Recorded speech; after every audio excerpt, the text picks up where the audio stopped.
లోక్సభ స్థానం ముఖ్యమంత్రి రేవంత్ రెడ్డి ప్రాతినిధ్యం వహిస్తున్న ప్రాంతం. మాజీ ముఖ్యమంత్రి కేసీఆర్ గతంలో ప్రాతినిధ్యం వహించిన స్థానం. ఆ సీటులో గెలిచిన వారిలో చాలా మంది కేంద్ర మంత్రులయ్యారు. కేంద్ర రాజకీయాల్లో చక్రం తిప్పారు.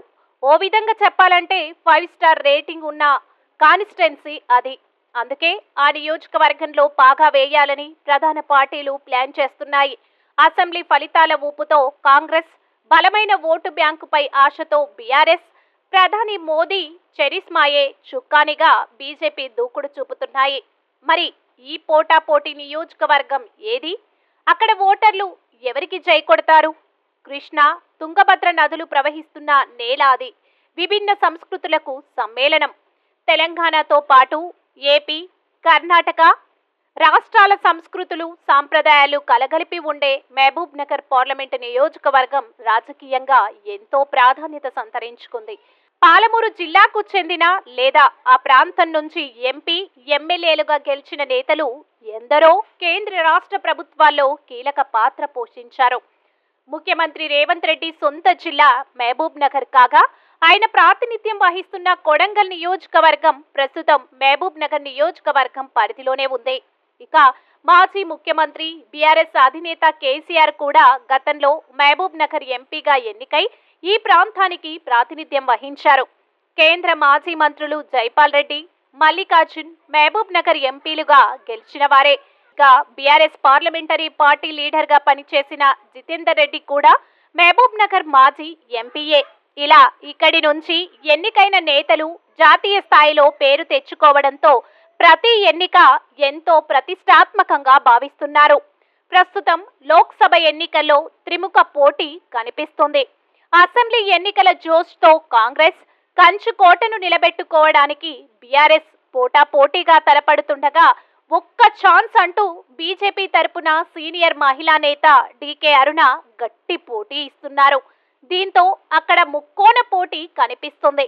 మహబూబ్ నగర్ పార్లమెంటు సెగ్మెంట్లో 7 అసెంబ్లీ నియోజకవర్గాలు ఉన్నాయి.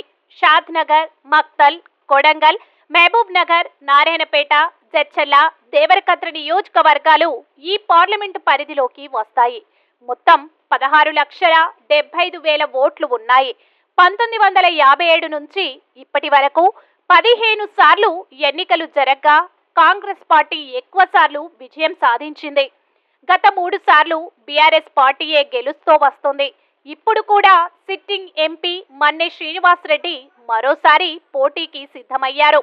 ఇక 3 పార్టీలు లోక్సభ ఎన్నికల్లో చావో రేవో అన్నట్లు తలపడుతున్నాయి. ముఖ్యంగా కాంగ్రెస్ పార్టీ ఈ నియోజకవర్గాన్ని ప్రతిష్టాత్మకంగా భావిస్తోంది. ముఖ్యమంత్రి రేవంత్ రెడ్డి ప్రాతినిధ్యం వహిస్తున్న కొడంగల్ ఈ నియోజకవర్గం పరిధిలోకే వస్తుంది.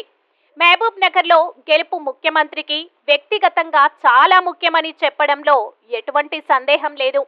అసెంబ్లీ ఎన్నికల్లో మహబూబ్ నగర్ పరిధిలో 7 అసెంబ్లీ స్థానాల్లోనూ కాంగ్రెస్ స్వీప్ చేసింది. సుమారు 1,00,000 ఓట్ల ఆధిక్యం సంపాదించింది. అయితే ఇప్పుడు 2 లక్షల ఓట్ల మెజార్టీయే టార్గెట్ గా పావులు కదుపుతోంది.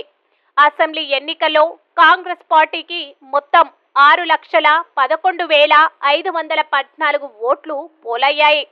బీఆర్ఎస్ పార్టీకి 5,11,17 వచ్చాయి. డీకే అరుణ నుంచి గట్టి పోటీ. ఇక బీజేపీకి కేవలం 1,12,000 ఓట్లు మాత్రమే పోలయ్యాయి. ఈ పరిస్థితిలో గెలుపుకై కాంగ్రెస్ లో ధీమా కనిపిస్తుండగా, వ్యక్తిగత ఇమేజ్ తో డీకే అరుణ గట్టి పోటీ ఇస్తున్నారు. ఇక బీఆర్ఎస్ లో ఇటీవల చోటు చేసుకుంటున్న పరిణామాలతో ఆ పార్టీ కూడా కొత్త బలం కూడదీసుకొని పోరాడేందుకు సిద్ధమవుతోంది. కాంగ్రెస్ అభ్యర్థి చల్లా వంశీ చంద్రెడ్డి మహబూబ్ నగర్ లో ప్రత్యేక వ్యూహంతో పోరాడుతున్నారు. గత ఎన్నికల్లో ఓడిన వంశీ చంద్రెడ్డి అసెంబ్లీ ఎన్నికల్లో కల్వకుర్తి నుంచి పోటీ చేసేందుకు అవకాశం వచ్చినా వదులుకున్నట్లు చెబుతున్నారు. ఎలాగైనా పార్లమెంటులో అడుగు పెట్టాలనే ఏకైక లక్ష్యంతో పావులు కదుపుతున్నారు వంశీ చంద్రెడ్డి. ఇక సీఎం రేవంత్ రెడ్డి, మంత్రి జూపల్లి ఎమ్మెల్యేల దన్నుతో లోక్సభ ఎన్నికల్లో కాంగ్రెస్ జెండా ఎగరేస్తాననే ధీమా చూపుతున్నారు. గత ప్రభుత్వంలో ఎలాంటి అభివృద్ధి జరగలేదని, కాంగ్రెస్ గెలిచాక హామీలు అమలు చేస్తున్నామని చెబుతున్నారు వంశీచంద్ రెడ్డి. ఇక బీఆర్ఎస్ తరపున మరోసారి పోటీ చేస్తున్న సిట్టింగ్ ఎంపీ మన్నే శ్రీనివాసరెడ్డి ప్రస్తుతం ఒంటరి పోరాటం చేస్తున్నారు. ఇటీవల కాలంలో పార్టీ నుంచి నేతలు వలసలు ఎక్కువగా ఉండటం, ప్రచారానికి మాజీ ఎమ్మెల్యేలు, పార్టీ నేతలు ముఖం చాటేస్తుండటంతో టికెట్ ఖరారైన అడుగు కూడా బయట పెట్టలేదు ఎంపీ శ్రీనివాసరెడ్డి. ఇదే సమయంలో గత 5 ఏళ్లలో ఎంపీ ప్రజలకు అందుబాటులో లేకుండా పోయారనే అపప్రదను మూటగట్టుకున్నారు. కానీ నియోజకవర్గంలో బీఆర్ఎస్ కు బలమైన ఓటు బ్యాంకు ఉండటం, గత ఎన్నికల హామీలను అమలు చేయడంలో కాంగ్రెస్ నాంచుడు ధోరణి అవలంబిస్తోందని, ఇది తమ పార్టీకి సహకరిస్తుందనే ఆలోచనలో ఉన్నారు ఎంపీ శ్రీనివాసరెడ్డి.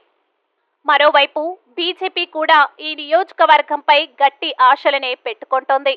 ఈ స్థానం నుంచి సీనియర్ నేత, మాజీ మంత్రి డీకే అరుణ రెండోసారి పోటీ చేస్తున్నారు. గత ఎన్నికల్లో చివరి నిమిషంలో టికెట్ దక్కించుకున్న గట్టి పోటీ ఇచ్చారు అరుణ.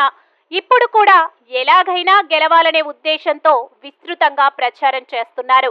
పార్టీ నుంచి మాజీ ఎంపీ జితేందర్ రెడ్డి వెళ్లిపోయినా వెనక్కి తగ్గకుండా ధైర్యంగా పోరాడుతున్నారు.